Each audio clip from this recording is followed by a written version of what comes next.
Vamos a empezar, voy a adelantar unas diapositivas.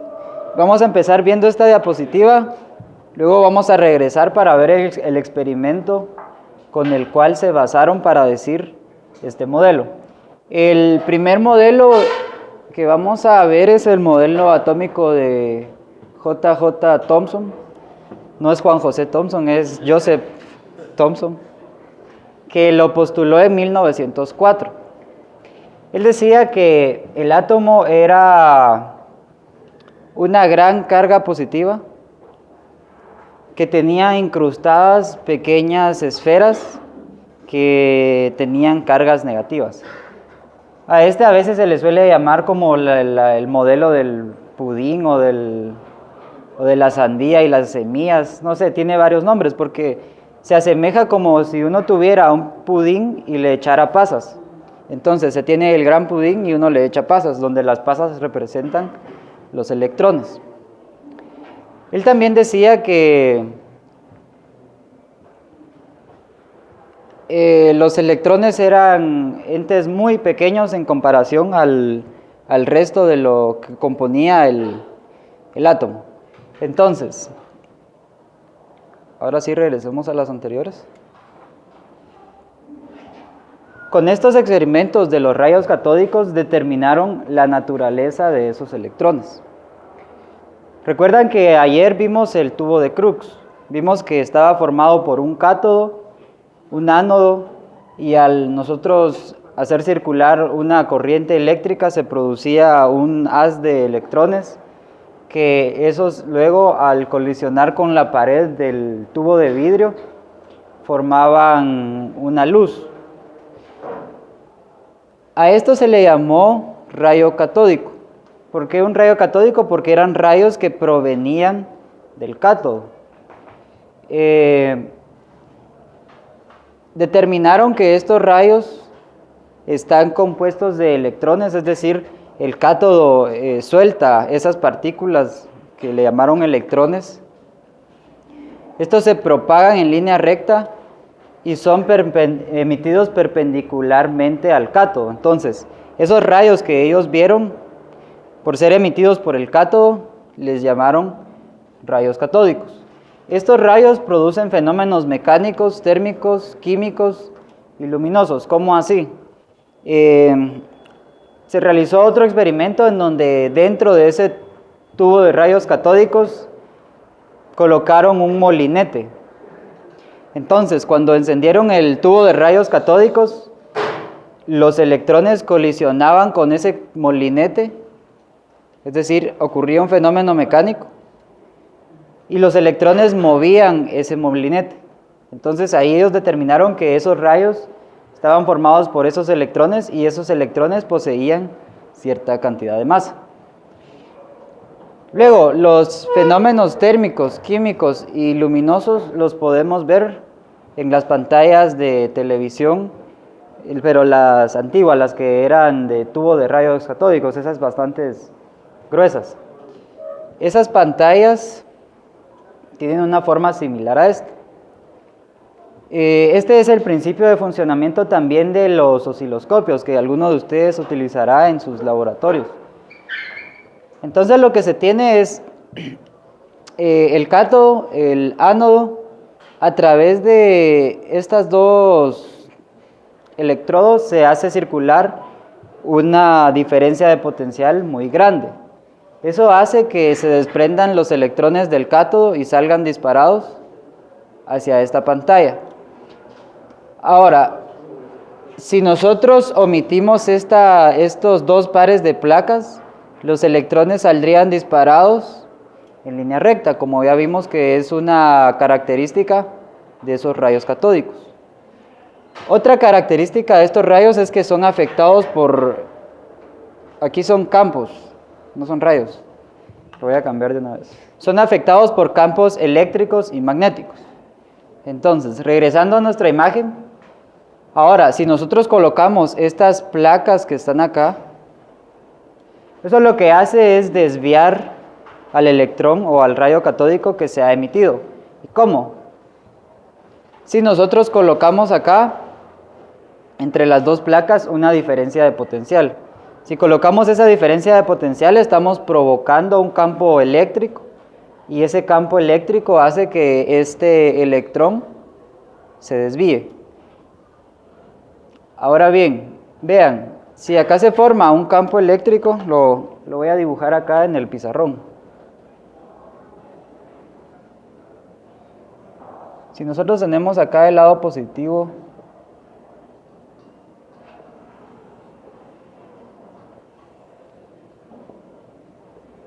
y el lado negativo de la placa, y nosotros tenemos un electrón que viene a esa velocidad,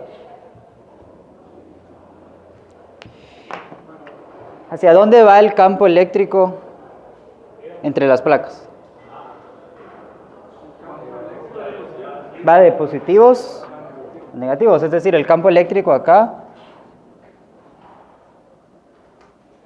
es hacia abajo. Entonces, si el electrón viaja en esta dirección, ¿hacia dónde va a ser desviado? ¿Por qué para abajo? Este es un campo eléctrico. ¿Están todos de acuerdo? ¿Por qué hacia arriba? ¿Por qué? Correcto, el electrón se mueve en contra del campo eléctrico, es decir, si el campo eléctrico va hacia abajo, el electrón va a tender a moverse en contra del campo eléctrico. O visto de otra forma, aquí vamos a tener cargas positivas y el electrón tiene carga negativa, el electrón va a ser atraído hacia esta placa y repelido de esta placa, si lo queremos ver de esa forma. Entonces, mediante este principio es que los televisores y los osciloscopios funcionan. Bueno, los televisores de esa tecnología. Tenemos las placas de desviación, que lo que hacen es, según la diferencia de potencial que exista, va a desviar mucho o poco al electrón. Entonces, el electrón puede venir hacia acá arriba, puede venir a la dirección a la que muestra la figura, o simplemente no desviarse, seguir línea recta. O podemos invertir la polaridad y hacer que el electrón se desvíe hacia abajo. En un osciloscopio, esta diferencia de potencial la da la señal que nosotros estemos analizando. Entonces esa señal rige la amplitud que nosotros tengamos de la señal que estemos analizando, rige la desviación del electrón. Bueno, las aplicaciones ya se las mencioné. Acá dice las pantallas CRT, que son las siglas de tubo de rayos catódicos en inglés.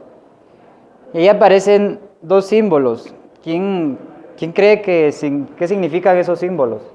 ¿Qué creen que signifiquen? ¿Cómo? PB es plomo, ajá. ¿Y el otro qué es? Fósforo.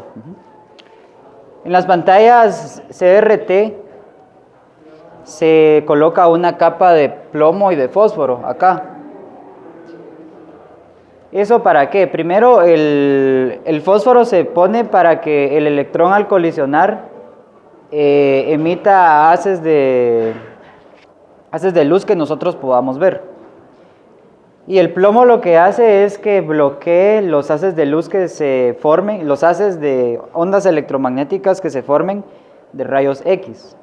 Porque el electrón al colisionar acá produce algunos rayos X que el plomo los bloquea para que no sea dañino a la persona que está viendo la pantalla. Por eso es que tienen esos dos compuestos químicos como recubrimiento en la pantalla, y es lo que nosotros podemos ver bueno, ya no cuando vemos, sino cuando veíamos televisión en esa tecnología, porque ahora creo que de aquí nadie ve televisión,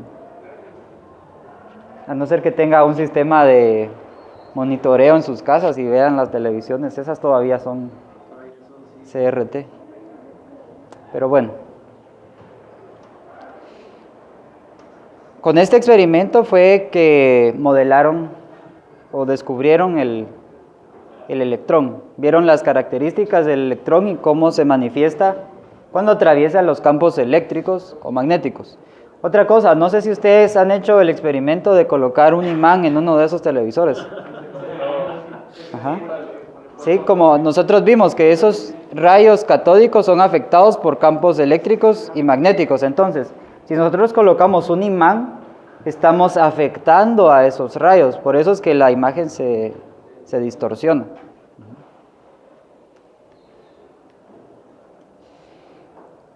Entonces, como yo les comenté, cada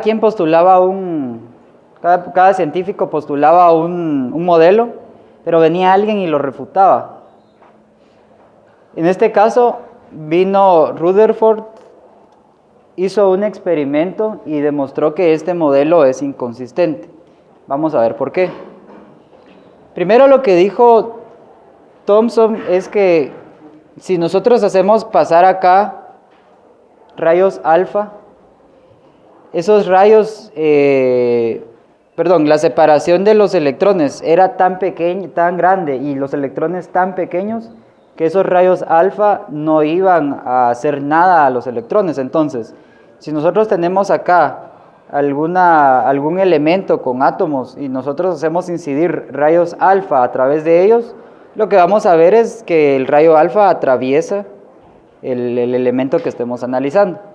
Entonces Rutherford hizo un experimento y los resultados fueron muy distintos a lo que se esperaba. Este es el modelo de Thomson, en donde los rayos alfa pasaban a través del átomo sin sufrir ninguna distorsión. Pero lo que pasaba realmente es que algunos de estos rayos se desviaban. Entonces, al hacer el experimento, acá lo que tenemos es que algunos rayos, estos rayos son los que están en color rojo. Algunos haces de esos rayos se veían en direcciones totalmente opuestas a donde deberían verse. Entonces, ¿qué concluyeron con este experimento que hizo Rutherford? Rutherford dijo: ¿existe algo que es más grande que los electrones?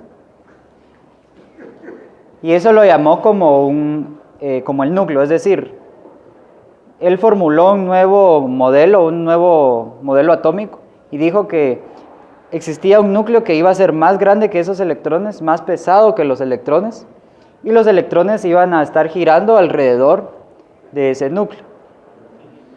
Entonces Rutherford postuló un nuevo modelo atómico, el cual consistía de un núcleo que estaba al centro del átomo y varios electrones girando a través en forma circular o elíptica a ese núcleo.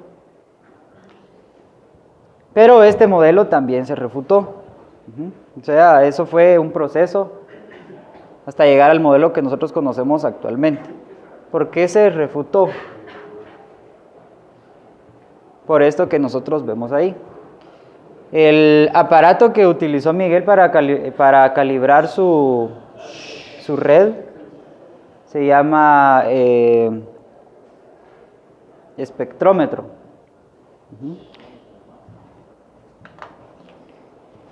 Ese aparato consiste en que se tiene un haz de luz. Acá se tiene una rejilla, que aquí colocaron una rejilla. Y luego se tiene en una plataforma giratoria. Es decir, esto puede girar. Una lente para ver nosotros el ángulo de inclinación. Entonces, acá nosotros tenemos 0 grados. Cuando nosotros hacemos incidir el haz de luz a través de esa rendija, la luz se va a difractar, como ya lo vimos en la rendija de difracción, como lo que hicimos acá con el CD y el láser. Algo así va a pasar acá.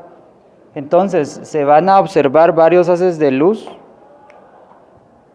Por ejemplo, acá, el central y otro acá, que eso fue lo que sucedió. en el experimento. Y luego solo se calibra este lente hacia uno de estos haces de luz que forman el patrón de difracción. Entonces, conociendo este ángulo, nosotros podemos calcular la longitud de onda que tiene el haz de luz que estamos analizando. Así calibraron el láser. O sea, aquí encontraron la longitud de onda que tenía el láser.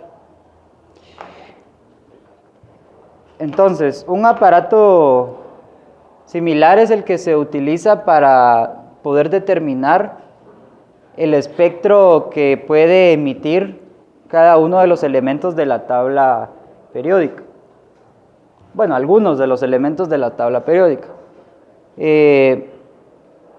Por ejemplo, cuando ustedes ponen a combustionar algo, esa combustión genera luz, que esa luz es formada por ondas electromagnéticas que emiten ese material que se está combustionando.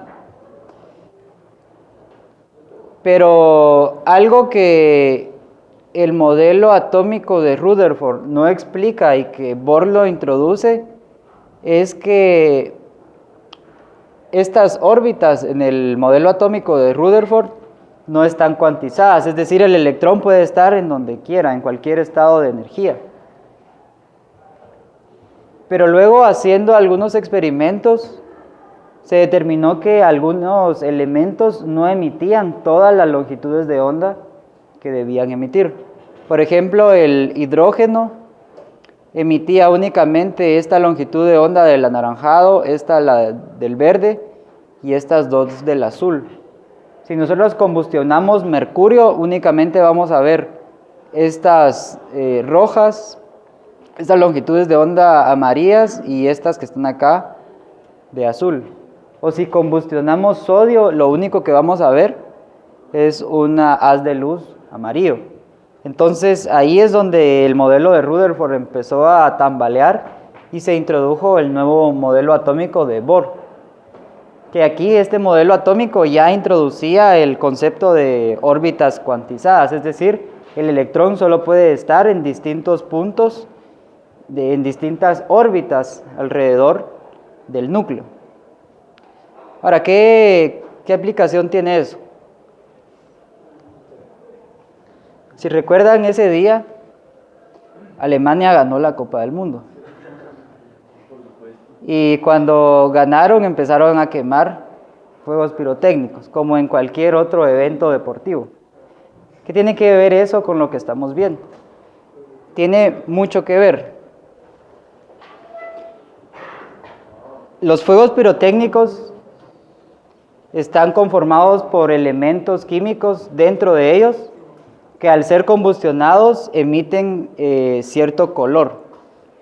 Entonces, dependiendo del elemento que nosotros estemos combustionando, así será el color que nosotros vamos a ver de los fuegos pirotécnicos. Por ejemplo, veamos el sodio.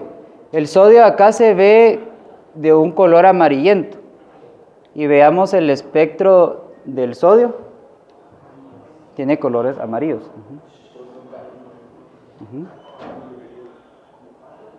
Entonces, cada uno de esos elementos tiene un espectro de emisión característico. Que eso también se analiza en un aparato similar a este, en donde se combustiona el elemento y luego se van viendo los distintos colores que va generando.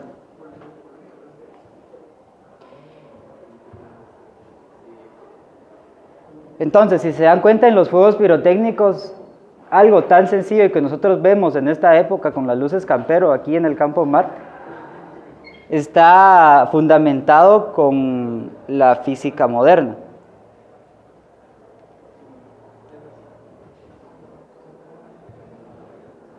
En el modelo atómico de Bohr se empieza a introducir el concepto de que las órbitas están cuantizadas.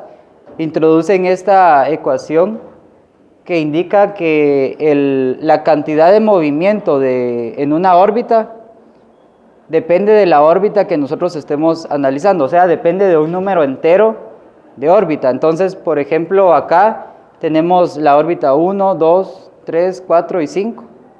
Esas órbitas van a tener cierta cantidad de movimiento dada por esta ecuación, en donde esta h es la constante de Planck y esta h con esa línea se le llama constante de Dirac, que prácticamente es solo la constante de Planck dividido 2pi. Constante de Planck dividido 2pi.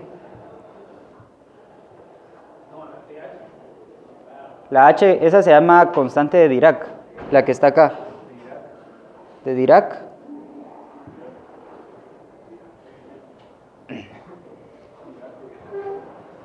Cuando lean esa parte del documento, incluso esa es la misma imagen que aparece ahí, también va a estar esta ecuación.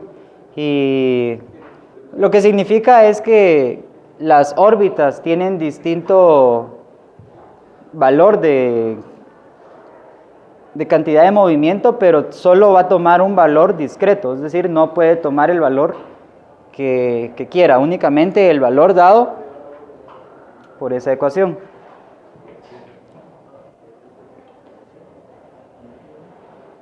Entonces, ya con todo lo que hemos visto, se formuló el nuevo modelo atómico, en donde el electrón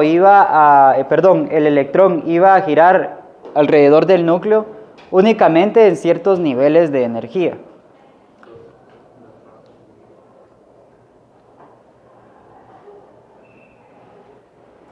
Pero luego se desarrolló un nuevo modelo, este fue alrededor de 1924, en donde se agregó esta ecuación que parece que da miedo, en donde aparecen unos símbolos que parecen de derivada, pero no es el que han visto ustedes en matemática. Eso se le llama derivada parcial. Una derivada parcial, por ejemplo, en el concepto que nosotros lo vamos a ver acá, es cuando nosotros derivamos una función que depende de varias variables. Por ejemplo, las funciones que ustedes derivan derive la función esta que le damos en términos de x respecto a y. O sea, ahí solo tenemos x e y. Pero cuando tenemos derivadas parciales, nosotros tenemos funciones que dependen de más variables, por ejemplo, de x, y y de z. Entonces dice, derive esta función en términos de y, o derívela en términos de z, o derívela en términos de y. Por eso es que aquí aparece la derivada de esta función respecto a x. Bueno, aquí es la segunda derivada de esta función respecto a x. Algo así como deje a y y a z constantes y únicamente derive x. Algo así, eso lo van a ver más adelante. Lo interesante de esta ecuación, que nosotros no vamos a entrar a analizarla, es que la solución a todo esto es una función de onda. Y que esa función de onda va a tener soluciones discretas. Es decir, únicamente una solución, una de estas funciones podía solucionar a toda la ecuación, y solo ciertas de esas funciones pueden solucionar a todas esas ecuaciones. Entonces, esas soluciones a esa ecuación fue lo que introdujo el concepto de números cuánticos. Eso quiere decir que el electrón únicamente puede estar en ciertos niveles de energía, por eso se le llamó número cuántico.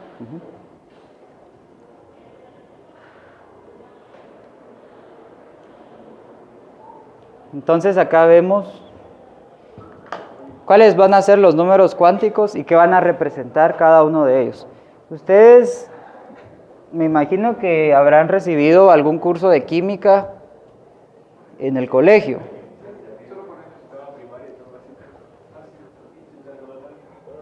Ahora, ¿se recuerdan que en el curso de química les decían, había un tema que se llamaba configuración electrónica, y que les ponían a escribir un montón de numeritos y cada uno de esa serie de números y letras correspondía a un elemento de la tabla periódica.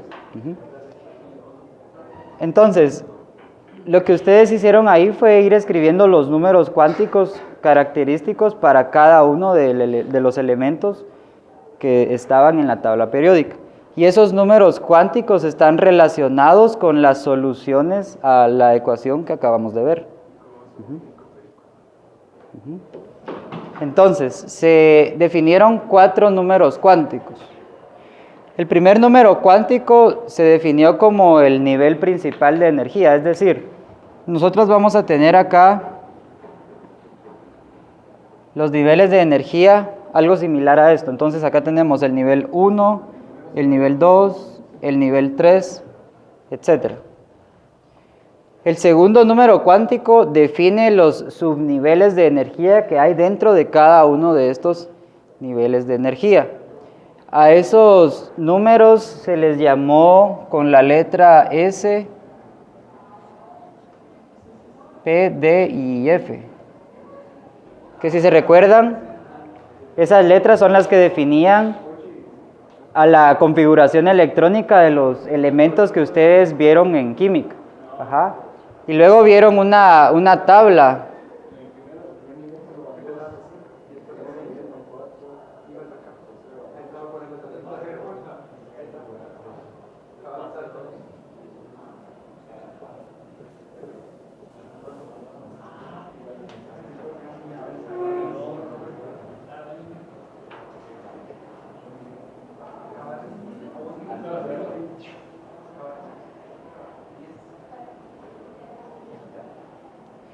El otro era de 10 y el último era de 14, me recuerdo. Entonces,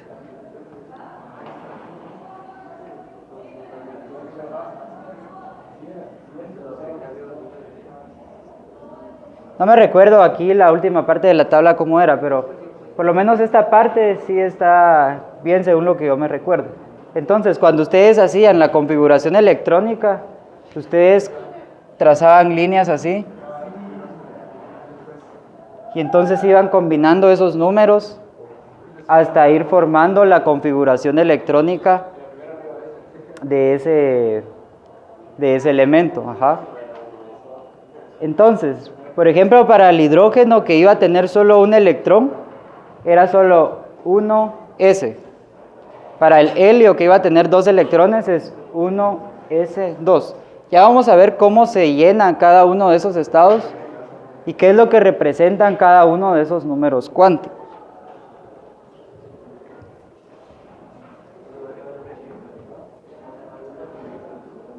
El tercer número cuántico lo que nos va a decir es la orientación que va a tener el subnivel de energía. Por ejemplo, acá nosotros podemos tener una orientación en X, en Y o en Z. Eso lo va a decir el tercer número cuántico. Y el cuarto número cuántico lo que me va a decir es el spin. El spin nosotros lo vamos a definir como hacia dónde gira el electrón. Si ustedes se recuerdan de la mano derecha, si el electrón va a girar de esta forma, el spin va a ir hacia arriba. Si gira al revés, el spin va a ir hacia abajo. Físicamente no es eso, pero así es como se modela. Así es como lo vamos a entender a este nivel que estamos acá.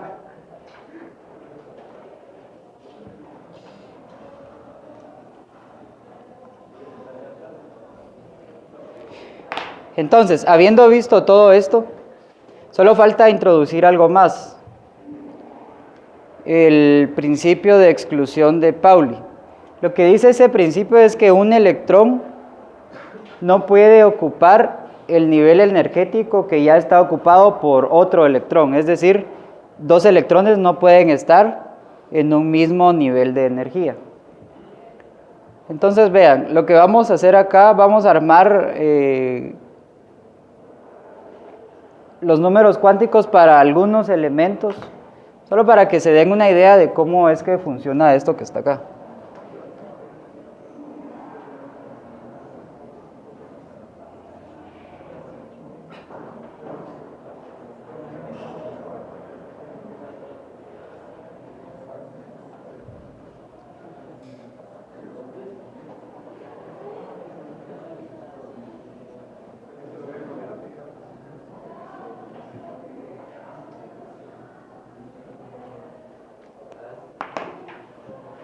¿Qué es lo que representa esto? Acá tenemos el primer nivel de energía. Acá tenemos el segundo nivel de energía. Acá el tercer nivel de energía. Y así podemos llegar hasta 7 niveles de energía. En cada nivel de energía yo he colocado una línea, que esta línea lo que representa es el espacio que puede ocupar cada electrón. El electrón siempre va a ocupar el espacio que tenga menor energía dentro de esos niveles de energía. Entonces, eso ya lo vamos a ver para cómo ir llenando cada uno de estos estados. Por ejemplo, el hidrógeno solo tiene un electrón. Eso quiere decir que únicamente va a llenar el primer nivel de energía acá, con ese spin. Entonces, en este nivel de energía, el hidrógeno únicamente tiene un electrón con este spin. Luego, el siguiente elemento de la tabla periódica, que es el helio, tiene 2 electrones. Como acá ya está ocupado un electrón, el otro electrón va a ocupar ese mismo nivel de energía, pero con distinto spin, es decir, hacia abajo. Entonces ahí es donde empieza 1s, 1s2, luego empezamos con 2s, que es el siguiente elemento de la tabla periódica, que es el litio. Entonces empieza acá, berilio, boro, carbono, nitrógeno, oxígeno, creo que el otro es flúor. Entonces así es como se va a ir llenando. Si se dan cuenta, acá yo fui llenando un espacio acá, otro acá y otro acá, porque esos son los niveles más bajos de energía. Luego se empiezan a llenar los otros niveles. Y así cada uno de estos niveles de energía están conformados por un electrón. Ahora, las figuras que aparecen ahí, lo que representa es la probabilidad de encontrar un electrón en cada uno de los estados energéticos. Entonces, entre más blanco esté la figura, es más probable que nosotros encontremos al electrón en esa posición. Y entre más negro se haga la figura, significa que ahí vamos a encontrar, tenemos la menor probabilidad de encontrar al electrón en ese punto. Entonces, cada uno de estos niveles de energía tiene asociado una de estas figuras. Por ejemplo, para el primer estado es esta figura. Eso quiere decir que nosotros podemos encontrar al electrón muy probablemente acá al centro y prácticamente nada probable alrededor de él. En el siguiente estado, lo que representa es que nosotros podemos encontrar al electrón en el centro, pero si se dan cuenta, aquí se forma un como aro de color negro. Eso significa que el electrón no puede estar en esa posición. Y luego se vuelve esto color anaranjado, que entre más negro se torne, menor probabilidad tenemos de encontrar al electrón ahí. Luego tenemos los otros estados del siguiente subnivel, que es el subnivel P. Acá se forma una figura similar a esa, que si se dan cuenta, aparece que el electrón puede ser muy probable que esté acá o acá, y luego la distribución de probabilidad de encontrar al electrón tiene esta forma. Ahora, esta figura puede variar tanto en X como Y o en Z, que ese es lo que me dice el tercer número cuántico. Ahora, ¿quién me dice esa probabilidad? ¿Quién me dice qué probabilidad voy a tener de encontrar al electrón? La función de onda de la ecuación de Schrödinger, la que vimos acá. Entonces, acá, viendo todo lo que acabamos de aprender, dice, sustituye las órbitas por nubes probabilísticas. Es decir, nosotros no sabemos dónde está el electrón, pero tenemos una noción de dónde podemos encontrarlo por medio de probabilidades. Es decir, es muy probable que esté en el centro, pero muy poco probable que esté alrededor de ese punto. Eso es lo que significa, es lo que se ha llegado a estudiar en concerniente al tema de la teoría atómica. Luego acá tenemos unos ejemplos. Por ejemplo, para el helio es lo que vimos. Su configuración electrónica es 1s2. Luego tenemos el boro, que cada uno de estos números representa los niveles de energía que ya han sido ocupados por algunos electrones. Este número lo que me indica es los electrones que han ocupado ese nivel. Si nosotros vemos esta tabla, el nivel S, el subnivel S únicamente puede tener 2 electrones. El subnivel P solo puede tener hasta 6 electrones. El subnivel D puede tener hasta 10 y el subnivel F puede tener hasta 14 electrones. Entonces, conforme uno va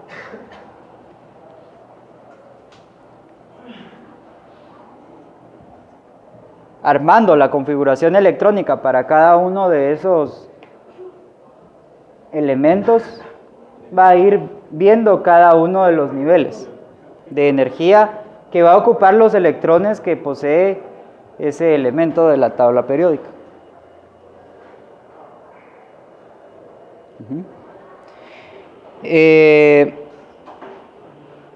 Bueno, ¿cómo podemos ver acá el principio de exclusión de Pauli?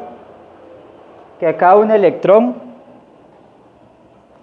no puede tener el mismo spin que nosotros tenemos acá.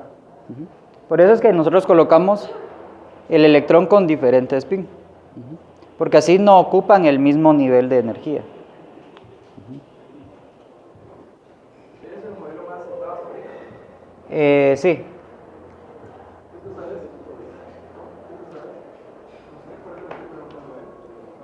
Es decir, el modelo lo que me dice es, yo no puedo saber la posición del electrón, pero tengo una distribución de probabilidad donde puedo encontrar el electrón dentro del átomo, que es muy diferente a lo que dijo Rutherford, porque él dijo que tenía órbitas definidas y que ahí es donde circulaba el electrón, algo así como el sistema solar, que está el Sol y alrededor de él giran los planetas. Pero ese modelo se refutó.